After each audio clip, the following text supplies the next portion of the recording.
Hey everybody, Dave Hartman here, and I'm with Mark Roth of Roth Performance, and today we're talking about the Texas 3-Gun Championship and Lady Tactical Optics Division.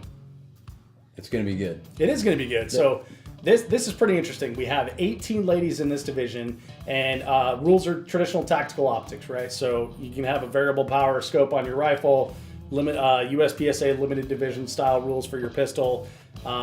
Shotgun is going to be 8+1 to start, and then load up after that. Correct. Pretty much got to go read the rule set. The one thing I noticed is there's quite a few women in this thing. Yeah, so there's 18 ladies. I'm used to seeing like maybe 10 or 9 or something like that at most matches, but apparently everything in Texas is bigger. That's true. Well, and Texas 3-Gun Championship has traditionally had this ladies division and a good turnout, and people want to go where the heat is in the competition, and I think we've got that right here in the ladies that we're looking at. And looking at the field, there's a lot of really accomplished people in here, and that's what we're going to talk about. Right, and we're going to start with Becky Ackley, who world champion shotgun winner, right? World gold medal team winner. France, I believe it was. Very accomplished shooter, several titles in pistol, shotgun, rifle, 3-gun. She has a lot of accomplishments, and she's worked really hard for that. Yes. I think that for me puts her as one of the favorites within this. Absolutely. She's very accomplished at the run and gun type stuff. She does all the hard as hell type stuff. If it's a hard match, she'll go to it. I think it's really her big forte. Open terrain type matches. She's a runner, so she's not going to get winded. She's very good at the long range stuff, and she puts a lot of time into it. So it's going to be really hard to stack up against that.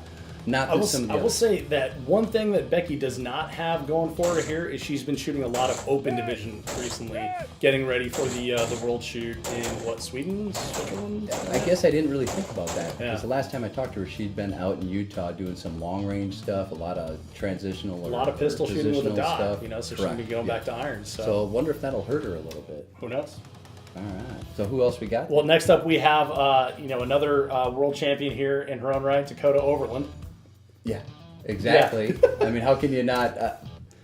I think this is the gal that she'll be like the Lena Michalik of the future.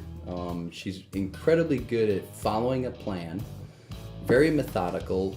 A lot of times when people end up having a malfunction or something go wrong within their game plan, it ruins the rest of their plan. And I've seen her have a few issues on stages, and she just all of a sudden it's automatic right back into the same plan.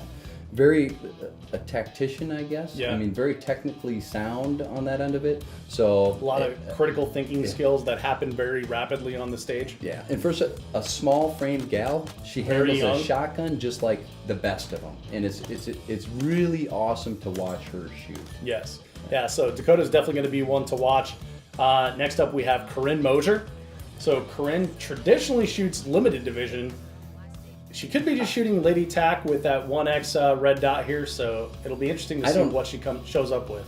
I don't ever remember seeing Corinne use an optic. I don't think anything other than a one-time. Yeah. And she is very good with that one-time. Yep. She would be the James Casanova of the ladies field. That is a good analogy. With tac irons division type equipment. If Corinne has a deficiency, the one thing I would say is that a lot of her training and techniques are more tactical based, like self-defense kind of things. A lot of wasted movement in checking the port and things like that instead of just dropping the magazine and rolling. So I think there is some time to be gained there, but I think there's also a lot of places in a big open terrain matches to hide those type of things where it may not necessarily come into to play that much. I honestly have never really seen that part of Corinne. I haven't watched her actually shoot a lot of stages, but I do know that she's pretty proficient with what she does and not really a lot flusters her. So with that, I gotta say she's got a really good chance because even though those are little issues that that may be what people would consider a flaw or whatever, right? There's so much movement within this match because of the terrain style of it. I don't think that those will be any kind of issue for her. I think it'll actually just be a part of the game, and she'll make it to the end if she gets her hits. I think the big challenge for her is going to be that long range stuff. Is she's not using a one-time? If you get that Texas wind coming up, is she really versed in how good are her 10 mile an hour, 15 mile an hour crosswind with a dot at 400 yards? That's you're talking. Well, we're talking shots out to 600 too. Yeah, 40 inches of push, you know? Yeah. Do you know what 40 inches off of, you know, what size target is? That'll be interesting to see. And I shoot a dot a lot, or one times a lot, so I understand that part of it. So it's a challenge, it's doable, and she shoots that gun really well. So we'll see how that goes. She does. All right, so next up we have Skye Killian. So Skye traditionally, not traditionally I guess, but in the recent years been primarily an open shooter.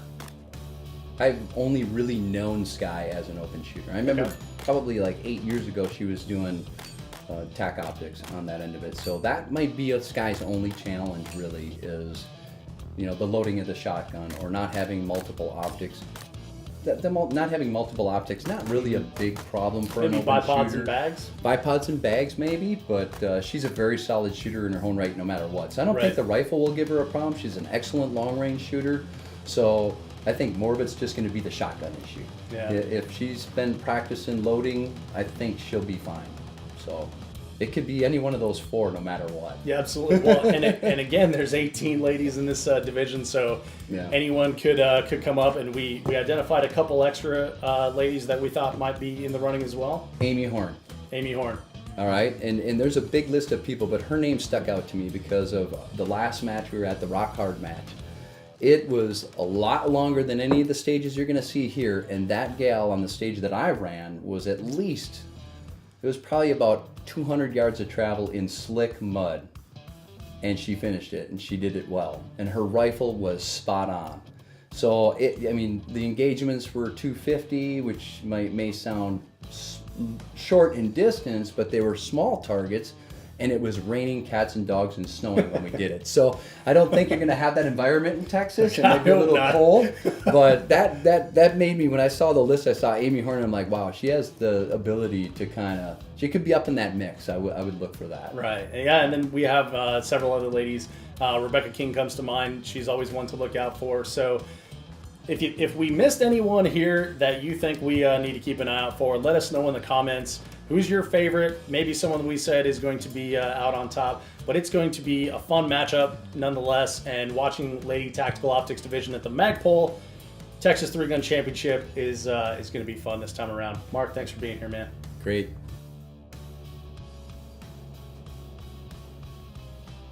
Biggest division, Mark, Tactical Optics.